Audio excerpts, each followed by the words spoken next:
Salve,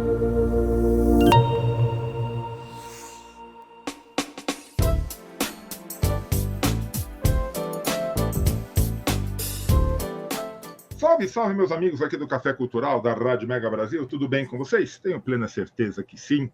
Estamos de volta, abrindo câmeras, abrindo microfones, para bater mais um papo sobre cultura, sobre livros, sobre arte, sobre coisas que nos fazem bem, né, Cláudio? Que falar de cultura, falar de arte são coisas que nos engrandecem, que tornam as relações entre as pessoas melhores. É pura saúde. É pura saúde, exatamente, meu irmão. Tem aqui mais um amigo, uma figura simpaticíssima, um semblante alegre. Eu gosto de conversar com pessoas que têm semblante alegre, porque eu tenho certeza que o bate-papo vai ser bom.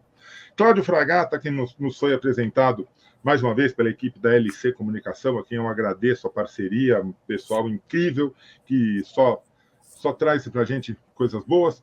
Cláudio, obrigado por estar aqui com a gente, obrigado por ter aceito o convite para estar conosco aqui no Café Cultural. E eu quero fazer uma pergunta que eu faço para todo mundo. Eu quero saber quem é Cláudio Fragata por Cláudio Fragata. Essa é uma questão difícil, né? Imagina. Ao longo dos séculos de ser respondida, né? Mas, enfim, hoje eu posso dizer que eu sou um escritor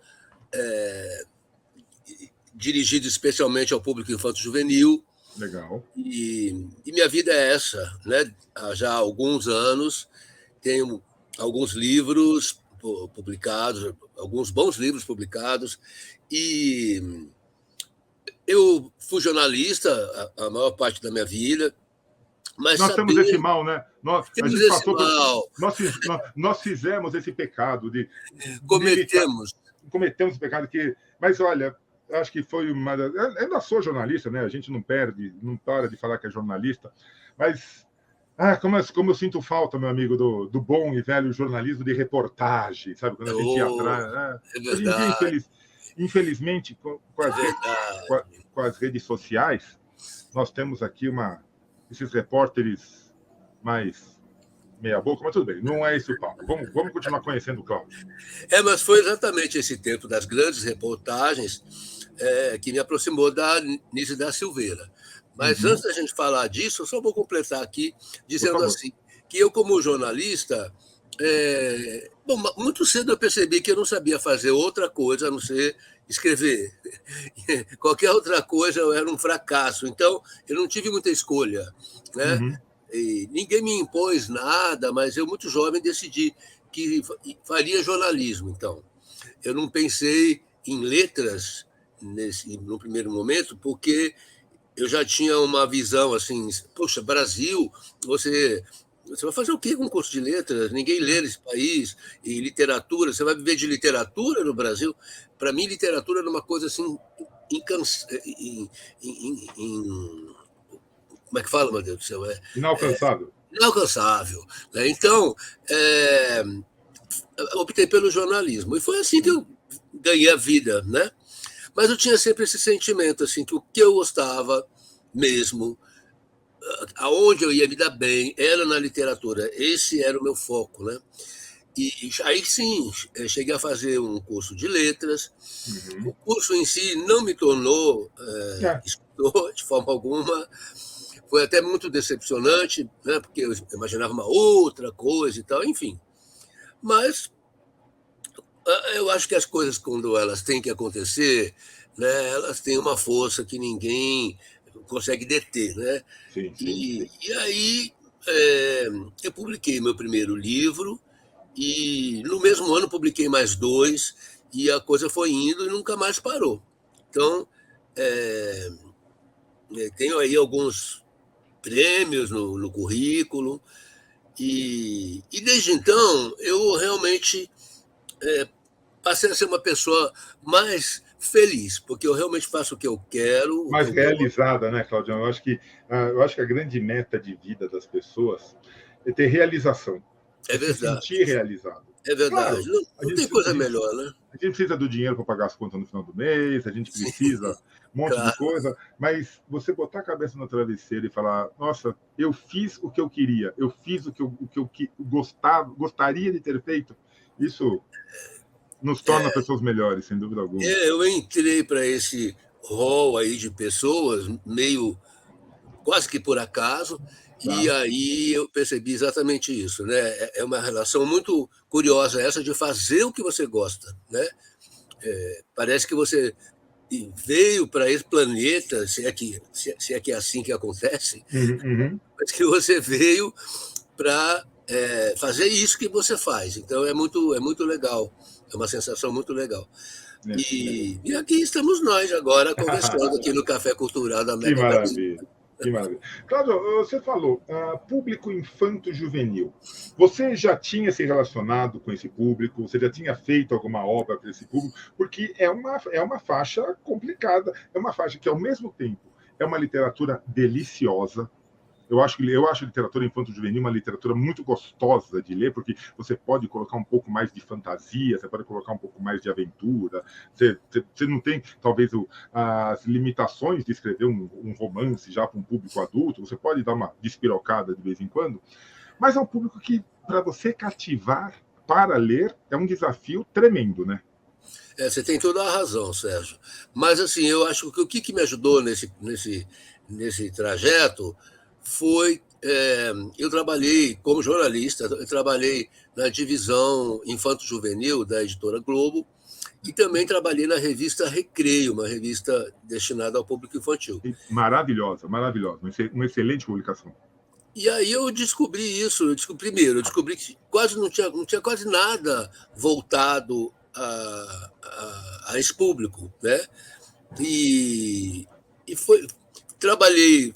Eu fiz a edição dos manuais da Turma da Mônica, do Maurício de Souza, e aí você vai meio conhecendo o gosto desse público, o que é que eles gostam, né? Acho que foram coisas que aconteceram antes da publicação do meu primeiro livro que me ajudaram muito a chegar lá. E também tem o vice-versa, porque hoje, fazendo literatura, muitas vezes eu vejo que o jornalismo me ajudou muito também. Então, é o caso. Eu tenho um livro, por exemplo, sobre a passagem do Exupéry pelo Brasil. Ainda antes dele escrever O Pequeno Príncipe, né? Como piloto que ele era. E aí, assim, eu fui até Florianópolis, eu fui até o suposto local onde havia suposto não, isso é real. O local onde ele esteve, né? Onde ele esteve, onde era o campo de aviação da Aeropostale, e juntando informação daqui, dali, escrevi esse livro, mas que tem muito é literatura, mas tem muito nesse fazer, né, no fazer desse livro, tem muito do jornalista também. Então, de vez em quando ele reaparece, né? Foi o caso também da Anísia da Silveira, né, desse livro, que acaba de sair pela Elo Editora. Aliás, um nome maravilhoso, né? Uma pessoa de uma inteligência, de uma grandeza enorme, Anísia. Nossa, uma pessoa realmente muito especial, muito especial. Na verdade, assim, eu trabalhava numa revista de curiosidades científicas, e aí eu percebi que normalmente a gente entrevistava cientistas do sexo masculino, nunca mulheres cientistas. E eu fiquei pensando, por que não? Claro, existem mulheres cientistas nesse país, então vamos lá. E a primeira pessoa que me ocorreu foi a Anísia, porque eu já admirava o trabalho dela há algum tempo. E, aliás, foi através dela, né, que eu cheguei ao Carl Jung, porque eu não sabia que era Jung, mas ela escreveu um livro sobre ele, isso acho que faz tempo, na década de 70, eu acho, por ali. Acho que sim, final da década de 70, começo de 80, não me lembro exatamente, mas eu fui então me informando cada vez mais sobre ela e cada vez mais me encantando com essa pessoa, com essa mulher, com essa personagem. E aí era o tempo das grandes reportagens, então assim, a revista, a redação era em São Paulo, e ela morava no Rio. Aí, depois de uma longa negociação, porque ela não andava com a saúde muito boa, lá fui eu, né? Teve toda uma estrutura, né, para me mandar lá para o Rio de Janeiro. E tem ficamos. isso, né, Cláudio? Tem isso, eu acho que vale a pena para as pessoas, sem, não querendo te interromper, já interrompendo, mas Não, é legal, eu acho legal que para as pessoas que nos escutam, a gente contar um pouco como era fazer uma grande reportagem sim, antigamente. Primeiro, sim. não existia celular, não existia Não internet, havia. não existia internet, era tudo por telefone. Sim, E aí, assim, a mobilização para deslocar um repórter de uma cidade para outra, de uma localidade para outra, era algo monstruoso. sim. Porque, primeiro, que era muito caro. Era caro. Era E caro. você, Você tinha que a passagem de passagem de avião, avião, a sim, hospedagem, as despesas do próprio repórter, exatamente. de alimentação, que tinham que ser reembolsadas. Tinham que ser, mas nem sempre eram reembolsadas. Nem sei. O que eu coloquei de dinheiro do bolso para fazer reportagem é fora do normal. Mas assim, e era uma oportunidade única. Você se deslocou de São Paulo para o Rio para entrevistar a Nise. Sim. Você não tinha o direito de voltar para São Paulo e falar, putz, esqueci de perguntar isso. Não podia. Não Hoje podia, em de jeito dia, nenhum. hoje em dia, você primeiro que não viaja. Você manda um WhatsApp para a pessoa, Sim, verdade. e aí depois, se esqueceu, fala, olha, eu queria também saber isso, manda o WhatsApp, a pessoa responde, está ali. Você não tinha o direito de não perguntar tudo, de não aproveitar esse momento ao máximo.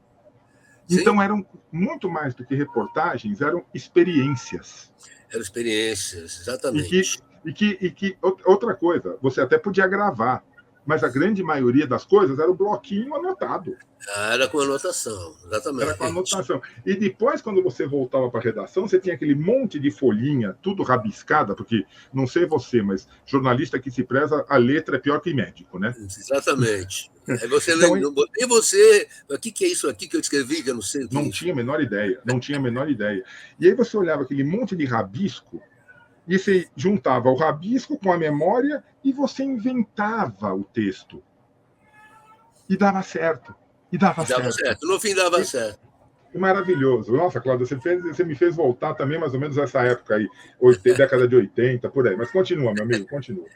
Olha, eu só vou fazer vou dar trabalho aí para a sua edição, porque eu Ah, tenho uma gatinha aqui que deixa, ela não consegue ficar longe. Então ela está deixa, fazendo um escândalo aqui, miando, né? traz ela para perto, ela merece, ela que manda na casa.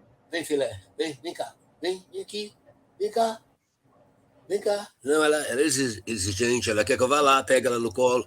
Ah, vai Vamos lá, ver, pega ela, vai vamos lá, ver se pega ela ela. sossega agora. Não, vai lá e pega ela, meu irmão. Tá Vem, pensando o filé, quê? vem aqui, vem cá. Pronto, tá vindo. Agora Ah, já melhora a situação. pega ela no colo, faz o que você quiser. Aqui, Vem, vem bichinho cá, aqui manda. vem cá, vem cá, vem cá, filé. Vem cá, ó. Aqui, ó. Vem aqui, ó. Vem cá. Não, não, não, não. Difícil. Você sabe que gatos têm. Eles fazem o que eles querem, né? Exatamente. Se fosse cachorro, já estava no teu colo. Ela estava no colo. Mas, enfim, não, ela quer que Vamos eu lá. fique lá onde ela está. Mas vamos tentar Ah, tá. conversar Não com está esses. atrapalhando, tá? Não está Não atrapalhando de está? forma alguma. Não, Então tá de bom. forma alguma. De forma alguma. Vamos lá. Então, onde é que estávamos? Ah, sim, na reportagem, né? Isso. Então, isso foi feito. O que é que ficou combinado? Ficou combinado, então, que eu encontraria a Nise. Havia uma homenagem que ia rolar para ela na Casa das Palmeiras. E Uhum. daqui a pouco eu explico melhor o que era a Casa das Palmeiras. É ainda a Casa das Palmeiras. E no dia seguinte, a entrevista seria feita na casa dela. Esse foi o combinado. Então, eu cheguei lá na Casa das Palmeiras, estava rolando essa reunião, essa festa, era uma festa, preparada pelos pacientes dela, né? Cheio de balões e não sei o quê. Uhum. Ela estava lá, cercada de muita gente.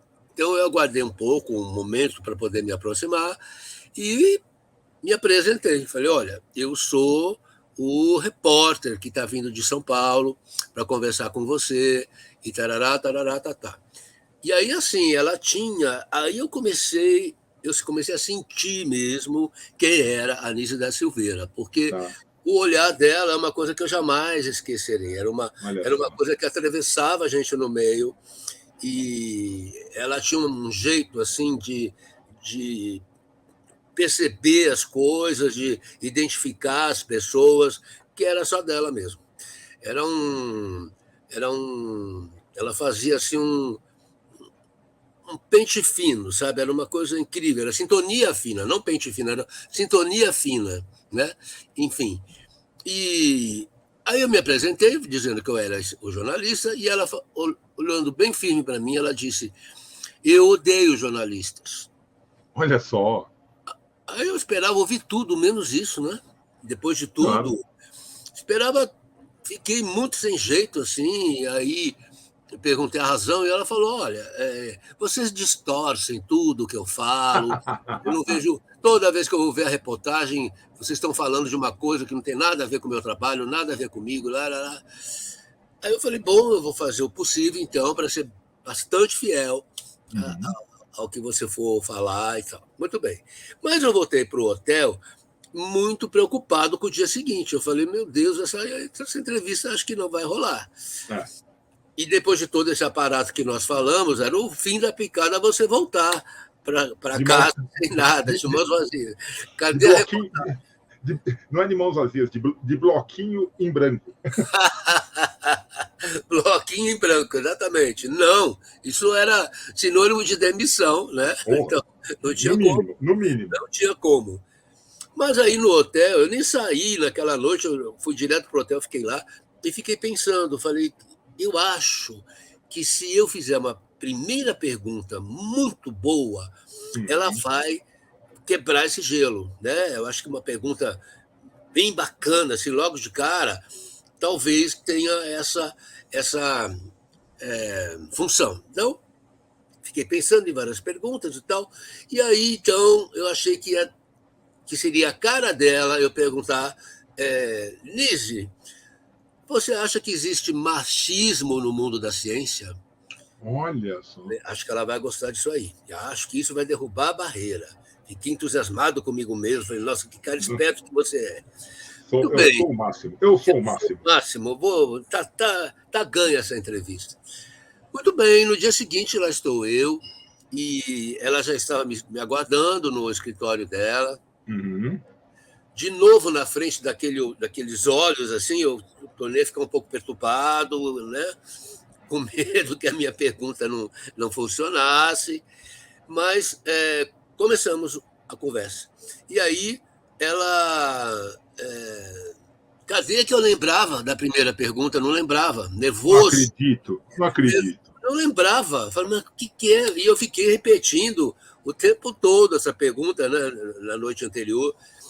Não lembrava. E aí comecei a perguntar sei lá o quê. E ela, como eu já dava para prever, ela sendo assim, absolutamente. Ela se limitava a dizer sim, não, a cada pergunta que eu fazia. Nossa. Não, Isso para nós é a morte. É a é a morte. morte, porque que reportagem você vai fazer com sim, não, Nossa, com sim? nossa, nossa, nossa. Não. Tirando o não lembro. Eu não lembro. Aí, Cláudio, imagina eu aqui no Café Cultural, sim. eu já peguei entrevistados. A pergunta que eu te fiz: quem é Cláudio Fragata? Sou eu. A vontade de falar, eu sei que é você, né? Como você escreveu esse livro? Ah, foi fácil, demorou, mas foi bom. Sim. Sabe aquela coisa que fala, meu Deus do céu, E agora? estou conversando com a porta, né? Mas tudo bem, continua. Não é fácil, não. Sei disso, viu, Sérgio? Pois é. Mas ela estava nisso, né? Cada vez mais lacônica, Sim. quando o gato dela, que chamava Carlinhos, Uhum. ele foi batizado assim por causa do Jung, né? Carl Tá. Jung, e E intimidade é um saco, né? Chamar Carl Jung de Carlinhos, intimidade é muita intimidade, é né? muita intimidade para o meu Muita gosto, né? intimidade, muito mesmo. Mas ele entrou, então, no escritório e olhou para mim, olhou para ela, ficou um pouco indeciso por uns momentos, até pular em cima da mesa, né, em cima da escrivaninha, e como se ele me conhecesse a vida toda, ele veio, pulou no meu colo, se enrodilhou todo e lá ficou. E isso tudo estava sendo observado assim, passo a passo, pela Nise. Aí, quando ele pulou no meu colo, ela falou: agora eu vou dar a entrevista que você quer. Porque Menino! o Carlinhos não se engana. O Carlinhos não se engana. Se ele pulou no seu colo, é porque eu posso confiar em você. Eu fiquei Que maravilha! Que maravilha! Que muito maravilha! impressionado com tudo isso, porque, né? E ela realmente era essa pessoa. Ela estabelecia o contato, né, com o mundo dessa maneira, né? Dessa maneira, assim, era um outro olhar, né? Era uma outra forma, né? Realmente de se conectar com o outro. Até porque quem não conhece, quem nunca ouviu falar da Nise, ela é talvez a precursora, a pioneira da utilização de animais em Sim, tratamentos psiquiátricos, psicológicos, assim sim, e o que comprovadamente faz uma diferença tremenda no processo de cura. sim, sim. Foi a pioneira, ela é uma referência nisso. Foi pioneira e muito imitada depois, né? No Não, mundo todo. hoje em dia o mundo inteiro sabe que essa Já sabe técnica disso, não aplica essa técnica. funciona. A Nise foi, gente, Eu acho que merece até todo esse valia a respeito. pena aqui fazer um parênteses, que a gente começou a falar da Anise como se todo mundo soubesse quem é a Anise, né? Até por isso que eu quis fazer esse interlúdio aqui. É, então eu acho que é importante falar assim, que ela é uma médica psiquiatra. Ela foi fazer medicina numa época em que as mulheres cuidavam da casa, era o máximo que Por, elas faziam. por isso, aquela sua primeira pergunta sobre o machismo na profissão. Exatamente, exatamente. E tem uma foto dela, né, foto de formatura dela, né, na Faculdade de Medicina da Bahia, porque ela Uhum. era alagoana, mas ela Era do Nordeste, eu não sabia exatamente o estado, mas eu sei que era do Nordeste. mas ela fez medicina na Bahia, na faculdade, na Federal da Bahia, né? Uhum. E depois a carreira dela ela desenvolveu no Rio de Janeiro. Uhum. Muito bem. E essa foto ela é assim muito ilustrativa, né? Ela é muito simbólica, porque ela está sozinha no meio de 158 colegas do sexo masculino. Ela é a única mulher na foto. É a única mulher na foto. Isso eu acho que já diz muito sobre ela, né? Claro, claro, claro, claro. Da mulher que ela foi. Imagino que ela sofreu de preconceito, Nossa, de racismo, de tudo, né? De de tudo. empecilhos para ser a profissional maravilhosa que ela era. Exatamente. Bom, quando ela veio para o Rio para trabalhar nessa área da, da, das doenças mentais, ela, naquela época, o que é que praticavam? Davam choque elétrico Sim, nos sim, sim. pacientes e, nos casos mais graves, faziam lobotomia. Ou Uhum. seja, a pessoa virava um pé de Um alface, zumbi. Exato. né? Vegetal. Eu ia falar um zumbi, mas o zumbi pelo menos anda, né? Mas também é bom, também é É. uma boa comparação. E então, quando ela se negou a dar choque elétrico, os colegas e a direção do hospital viram que eles tinham ali um problema com aquela mulher. Uhum. Então, colocaram ela na área da terapia ocupacional, que era considerada uma bobagem, né? Uma coisa de mulher. Ah, É, isso, mulher mal, da. mal comparando, é como colocar um jornalista na sessão de fotos. Vai lá ficar no arquivo de fotos. É Mal comparando. isso, Mal algo comparando. assim, algo assim. E só que eles não sabiam o que eles estavam fazendo, porque ali foi um grande laboratório da Nise, né? Isso, isso. Foi um grande laboratório. Então ela descobriu que usando arte, que a arte, os animais, né, eram ferramentas fundamentais para tirar aquelas pessoas desse mundo tão desse mundo de sonho, vamos dizer assim, que elas viviam, né? Uhum. Ela sempre teve verdadeiro pavor de chamar os pacientes de... bom, quando as pessoas falavam, né, são loucos, são malucos, isso para ela era abominável. E mesmo quando falavam paciente, é o seu paciente, ela também não gostava. Ou ela chamava a pessoa pelo nome, que era como ela gostava mais, sim. ou então ela, às vezes, falava que eles eram clientes dela, porque era uma relação de troca, né?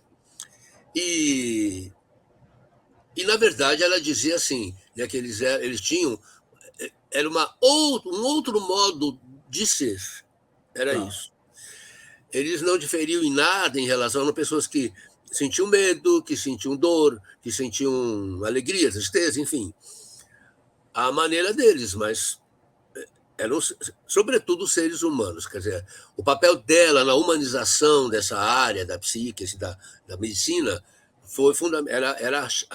Vamos dizer assim, era a chave mestra, né, do trabalho dela. Foi a chave mestra. E, bom, ela então chegou a ser perseguida dentro do hospital quando ela passou a levar cães e gatos da rua para dentro do hospital. Por quê? Porque o que ela percebia era o seguinte, que os doentes, vamos chamar assim por questões práticas, ela mas... Já pedindo perdão, Anice, apenas para fins didáticos da entrevista. Pronto. Isso, exatamente. Isso foi uma dificuldade que eu tive no livro também, sabe? Porque imagino. Eu tinha que chamar de alguma coisa. Enfim,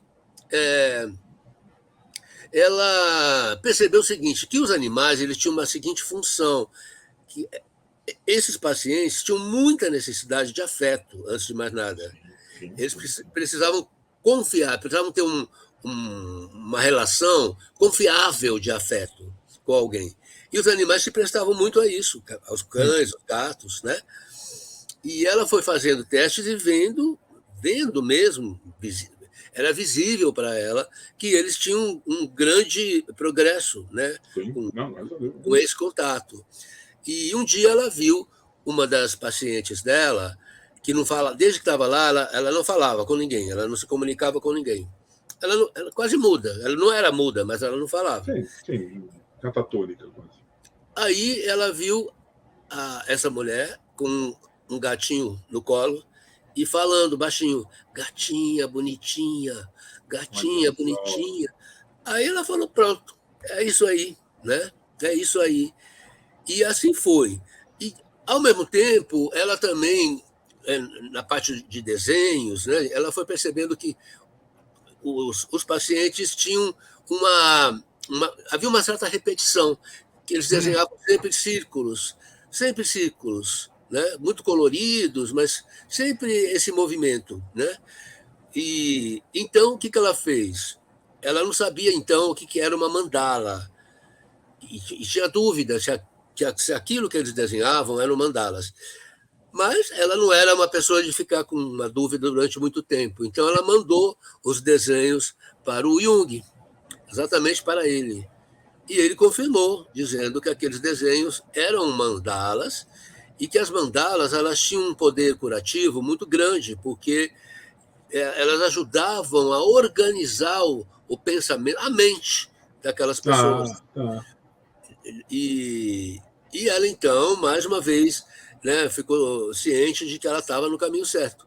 Ou seja, ao invés de reprimir essa manifestação, ela começou a incentivar essa manifestação, que era uma forma de expressão das pessoas que ela tratava. Lá, eu vou tentar te corrigir. Das pessoas que ela tratava e que fazia parte de um processo, se não de cura, que talvez a cura para essas pessoas, quando fala cura, significa acabou o problema. O problema não ia acabar. não era cura, mas era uma evolução. Era uma evolução no processo da pessoa. Nossa, que maravilha, Cláudio, que maravilha. E é uma maneira também de revelar o inconsciente, né, daquelas pessoas. Quer dizer, sim. Quando elas punham no papel, né, as suas visões, né, desse mundo interno. Muito bem. E aí, disso ela partiu para... E esses desenhos eles tinham uma qualidade artística tão grande que um crítico muito famoso na época, que era o Mário Pedrosa, escreveu no jornal, não me lembro agora em qual jornal, provavelmente Jornal do Brasil, o Globo, não sei, escreveu críticas falando da qualidade daquele e da necessidade de se fazer exposições com aqueles trabalhos. E que na verdade, nem eram trabalhos artísticos, né? Eram expressões de um tratamento, vamos dizer assim. Exatamente. Ou seja, mas existia uma qualidade que se viu arte naquilo. Se viu arte naquilo. E, de fato, as exposições foram feitas e a Nise deu mais um passo criando o Museu do Inconsciente. Então, até hoje, esses desenhos estão lá no acervo, né?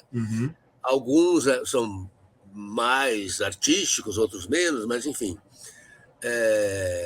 Ela sempre deixou claro isso que você acabou de mencionar, que aqueles desenhos, antes de mais nada, tinham função científica. Não era, a intenção não era assim, vamos fazer arte. Bom, muito bem. E aí ela foi desenvolvendo assim o trabalho dela com muita dificuldade, porque ela era perseguida, chegaram a dar veneno para os cachorros, sabe? Olha só. E aí, agora, voltando à nossa entrevista, né? Eu, me acalmando mais, lembrei da pergunta. E aí falei, existe, Nise, machismo no mundo da ciência? E ela respondeu, agora ela já estava também disposta a responder, né? Já estava liberada, já estava autorizada a responder. Já estava, total. Pelo Carlinhos, o Carlinhos já tinha autorizado. Carlinhos tinha autorizado. Ela respondeu, minha vida toda foi uma luta contra isso. Sempre tive que me colocar contra isso para poder fazer, para poder dar vazão às minhas ideias, aos meus ideais, né, as coisas que eu acreditava. E, bom, eu saí de lá assim, muito feliz, né, porque finalmente eu tinha esse material. E a parte mais difícil foi tirar o Carlinhos do meu colo, né? Mas enfim. Eu imagino. A parte mais difícil, tanto fisicamente, porque ele não queria sair, como emocionalmente, porque você devia a entrevista ao Carlinhos, né? Ao Carlinhos. Você quase quis levar o Carlinhos junto com você, embora. Quase quis. Você sabe que, na verdade, eu fiz uma coisa que hoje eu me arrependo. Porque eu pensei assim, sei lá, na hora, acho que, sei lá, como é que ela vai entender isso e tal, e não fiz. Porque quando eu desci, tinha uma coisa de pet shop, né? E eu pensei em comprar um pacote de ração e deixar na portaria do prédio em nome do Carlinhos. Mas depois desisti dessa ideia. Mas acho que realmente ele merecia. Mas, tem uma coisa, né, Carlos? Tem uma coisa. Quem sabe, aí nós nunca vamos ter essa resposta, mas se você tivesse feito a pergunta do machismo, tivesse lembrado, tivesse feito lá no começo, você podia tê-la travado totalmente. Eu acho que pode ser. Pode ser também, né? Nós nunca vamos saber isso, mas... Nunca vamos saber. Eu acho que, de repente, você esqueceu e foi providencial esse seu esquecimento. Foi providencial, exatamente. Porque na hora que você fez a pergunta, foi perfeita. Se você tivesse feito no começo, vai saber qual teria sido a reação dela. Falou, esse cara está aqui só para querer saber das minhas relações. Vai saber mesmo. Ou seja, né? Santo Carlinhos. Santo Carlinhos. E ela chegou assim a ponto de tirar um livro do Jung da estante, autografado, né, autografado para ela, e me mostrar, e várias relíquias assim que... Sim, também imagina uma peça de um valor inestimável, né? Imagina autografado pelo próprio Jung. Pois é. Mas aí o que aconteceu foi que ela me deu fotos. Isso estamos falando de uma época que não tinha, né, não tinha mundo digital, zero. Ou seja, Então, aquela foto era única. ela é única, e eu vim com essa foto para São Paulo, assim, eu implorando para o pessoal da arte, né? Pelo amor de Deus, essa foto não pode sumir, eu tenho que devolver, etc, etc. Mas E ela teve. devolveu? E devolveu? E, claro, Ah, tá. Não, devolvi, não, não. devolvi. Só para a gente deixar claro, É, só para não tudo deixar certo. dúvidas. Não, devolvi sim. E, e ela também me deu uma. Uma foi presente. Essa eu não Tá, precisava devolver. E que também está no livro. Acho que a foto fecha o livro. tá. Ela e o Carlinhos, aliás, os dois. E é, aí o que aconteceu? Tantos anos se passaram e eu publicando vários livros e tal, e um dia, e essa história sempre vinha, né, na minha mente, assim, eu falava, É puxa, fantástica, história fantástica a história. incrível, né? Fantástica, incrível, incrível. Porque eu acho que o pulo desse gato, na verdade, mostrou muito sobre quem ela era e como ela se comunicava com o mundo. Então, eu pensei, essa história não pode morrer comigo, porque só eu que Sim, vivi com ela, né, essa história, e se eu morrer, a história morre comigo. claro. Então, vamos contar essa história num Porque livro. a Nise já foi, o Carlinhos muito provavelmente já deve ter ido Já também. deve ter ido, E com também certeza. o Cláudio está aí, caramba. Se o Cláudio não conta essa história, Morreu a história. Então, foi muito legal, porque a Elo Editora topou fazer esse livro, né? Eu acho que é um tema assim difícil, né? Como foi difícil para mim escrever, embora o livro seja mais direcionado assim para jovens, né? é isso Mas que eu ele ia te também tem. perguntar, Cláudio. Essa é uma história. É uma história fantástica, uma história incrível, mas é uma história madura. Sim. É assim, e por que escrever isso para jovens? Olha, antes de mais nada, foi com o sentido de que eles descubram quem foi Nise da Silveira. Ah, Porque eu acho que ainda hoje foi feito um filme, né, interpretado pela Glória Pires, muito bem, aliás, acho que ela fez muito bem o papel da Nise da Silveira, e foi um filme que trouxe mais coisas à luz sobre a Nise, mas ainda as pessoas não sabem quem é. Então, uhum. desde que eu comecei a trabalhar com o tema Nise, então tem pessoas que falam, Nise de Oliveira, né? Então, assim, não é um personagem muito. Não, não, do popular, não é, Não, de forma não é. alguma, de forma alguma. E, sobretudo, assim, os jovens, eu acho que assim, a gente tem que descobrir, a gente tem que acabar um pouco, né? Sair um pouco daquele velho complexo, né? De vira-lata que a gente tem, que nós brasileiros temos, né? Então, eu acho que personagens assim como a Nise mostram isso, né? Mostram que essa mulher estava à frente de Perfeito, tudo, à frente perfeito, do tempo dela, né? Então, as pessoas precisam saber quem ela é, quem ela sem dúvida, foi, né? E sem continua dúvida. sendo, né? Essa que é a verdade. Então, assim, o trabalho dela hoje não somente está consolidado, Sim, com, comprovadamente eficiente, mas, assim, é algo que eu costumo, quem me conhece, sabe que eu costumo fazer trabalho em hospitais. sim, Cara, e assim, e cada vez que eu estou num hospital vendo e aparece, assim, seja do Instituto Cão Terapeuta, seja de qualquer outro instituto que trabalha com animais, quando você vê aquilo, você fala, tá aí, é isso que é precisa ser isso. feito. Pois é, pois é. Isso é cura. Isso se chama cura. Se Sim, não vai curar, vai ajudar no processo de cura. Eu já vi crianças, Cláudio, crianças que se recusavam a tomar remédio, se estavam ali internadas e os médicos não sabiam mais o que fazer. Sabe, sim, se é um cachorrinho, o médico pode virar essa criança de ponta cabeça. verdade. Faz tudo o que quiser. Por quê? Aquela energia. Isso se chama energia. Mas é mesmo, né? E agora, como eu falei lá no início, eu vou voltar um pouco também na Por coisa favor. da Casa das Palmeiras.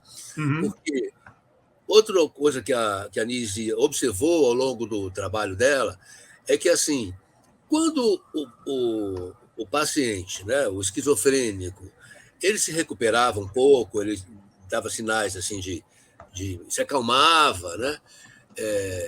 Sem eletrochoque nenhum, mas através da arte do relacionamento dos animais, eles voltavam para casa. Ou seja, eles voltavam para o foco do problema, para o centro do problema deles, né? Porque geralmente eram pessoas que a família não queria, a família queria botar deixar lá no hospital e pronto, acabou, né? Não queria conviver com um paciente com problemas mentais. Então, o que acontecia? O cara recaía e estava lá de volta para o hospital em pouquíssimo tempo. E todo o trabalho um pouco que perdido. Então, ela achou que era preciso fazer uma coisa intermediária. Então, entre o hospital e a casa do paciente, ela criou a Casa das Palmeiras. Então, eles ficavam lá numa espécie de um regime de externato. Eles passavam o dia todo lá, pintando, desenhando, bordando, enfim. E no final do dia, eles voltavam para casa. Então, eles iam para casa praticamente para dormir, né? E no dia seguinte, lá estavam eles de novo, com uma equipe né, que organizava a vida deles ali, etc, etc. Então, foi nesse local, na Casa das Palmeiras, o meu primeiro encontro com a Anise, que estava sendo homenageada pelos pacientes, né? Numa festa, uma grande homenagem. Então é isso. Foi essa a minha vontade foi isso que me motivou a escrever o livro. E tem uma coisa, viu, Sérgio? Porque às vezes as pessoas também se equivocam muito quando eu falo. É muito comum, assim, desde que eu me decidi pela literatura infanto-juvenil, desde aquela época eu escuto, assim, tem sempre alguém que dá uma volta e mais uma volta e acaba terminando perguntando assim: quando que você vai escrever livros para adultos? Né? Tem um subtexto assim: quando que você vai parar de perder tempo escrevendo coisa para criança? Muito pelo contrário, muito pelo contrário. E faz literatura de verdade, né? Mas a verdade também é que assim eu não trabalho com tati-bitati, eu não escrevo, nunca faço um livro cheio de diminutivos e livro bobo, né? Porque esse público é muito inteligente, esse público e hoje em dia quem lê no Brasil, né, o grande público leitor são as crianças e os jovens também. E muito mais que os adultos, essa que é a verdade. Então, tanto que todas as editoras, já há alguns anos, elas criaram o seu departamento de literatura infanto-juvenil. Né? Cláudio, não tem como. Se você não investir nesse público, nessa faixa, que cavalo velho que nem nós, com todo respeito, obviamente, meu amigo, ou a gente gosta de ler e lê, ou a gente não gosta de ler e não lê. E não Desculpa, não tem meio termo. Sim, ou seja, um jovem, é muito difícil você implantar o gosto da leitura nele.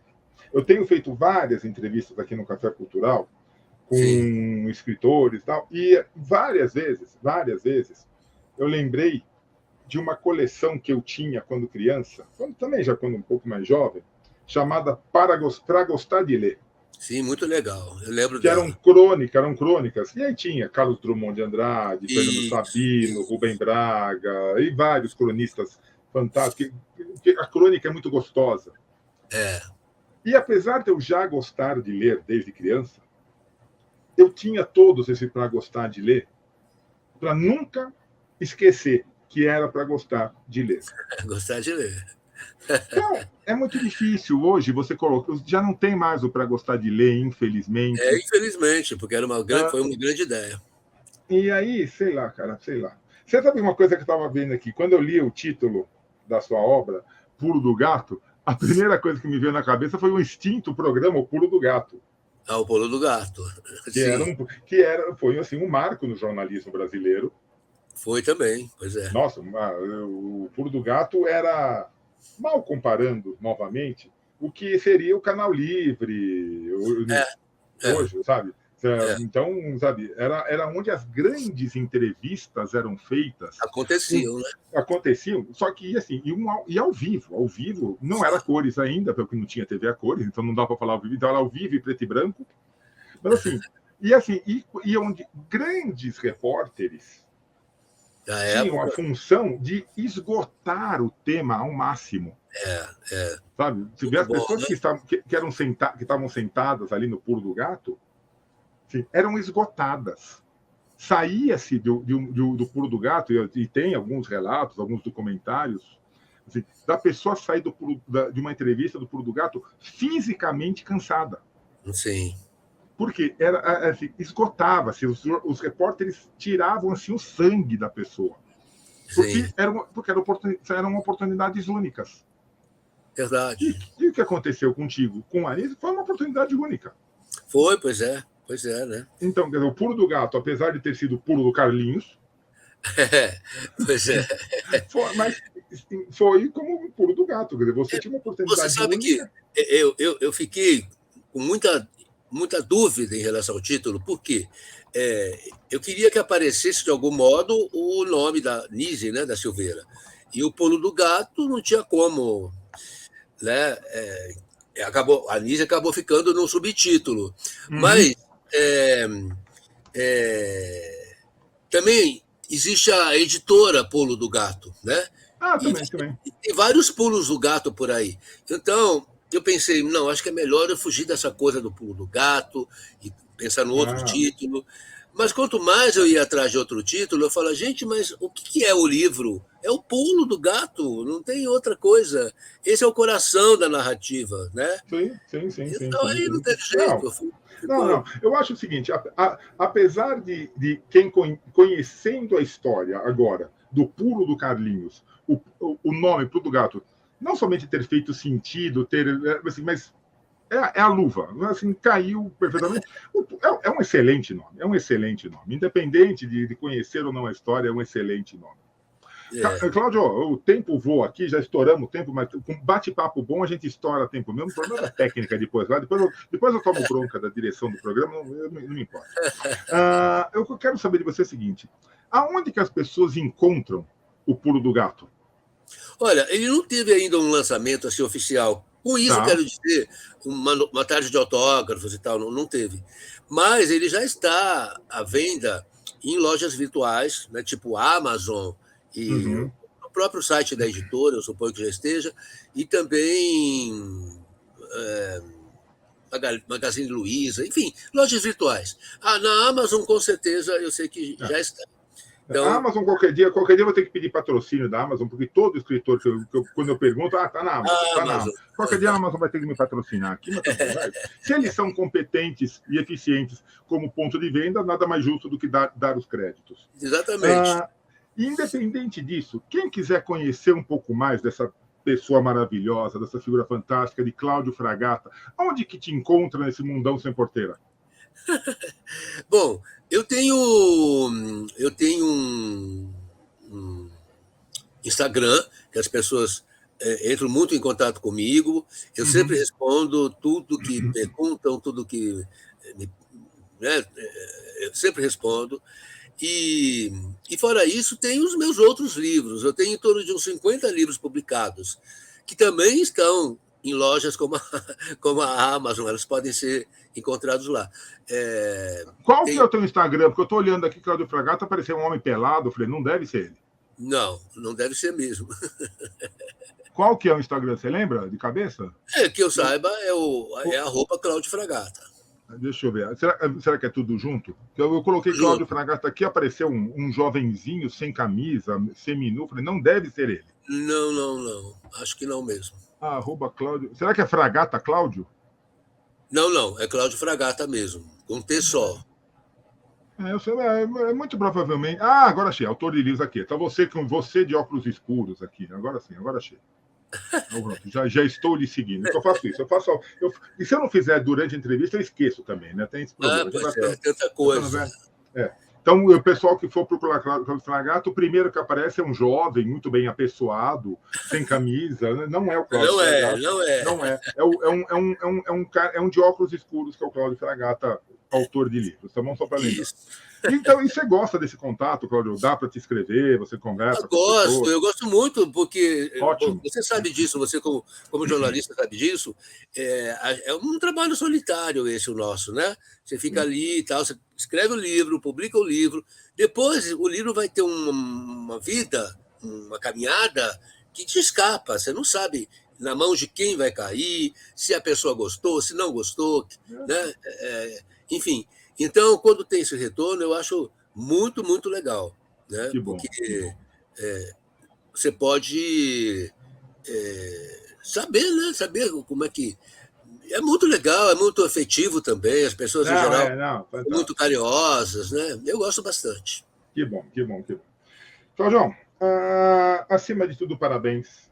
Obrigado por esse teu trabalho, por ter compartilhado com o mundo, através do teu livro, essa tua experiência única, fantástica. Eu acho que, e foi o que você falou, se você não faz isso, essa história fantástica ficaria para as calendas. Não que o povo... quando a gente fala fica para as calendas, a gente entrega a idade também. Mas obrigado por ter compartilhado toda essa história com a gente, obrigado pelo livro, parabéns, e continue. Continue escrevendo, continue tendo esses relatos que só fazem bem para que as pessoas se sintam cada vez melhores. Continue o seu trabalho, meu irmão. Muito obrigado, viu, Sérgio? Eu que te agradeço. Acho muito importante ter esses espaços assim, que são poucos na mídia, mas ainda bem que tem o Café Cultural e que a gente pode colocar as nossas artes, a gente pode falar. Sem dúvida. E falar abertamente, porque também tem uns canais por aí que, de vez em quando, sem crítica alguma, pessoal, mas tem uns canais por aí que gostam de limitar. Para mim, a entrevista tem que fluir que nem um bate-papo, porque fica gostoso, que nem foi esse bate-papo com o Cláudio. Sim, muito obrigado. Invasão felina, não é? Sem dúvida, lógico, mas faz parte. Se não tiver, não é a mesma coisa. Queria agradecer a todos vocês que acompanharam mais essa entrevista do Café Cultural. A gente volta ainda, logo, logo, com mais um bate-papo, e eu tenho certeza, e assim espero, tão gostoso, tão agradável como foi esse com o Cláudio. Meu amigo, um grande abraço, fica com Deus.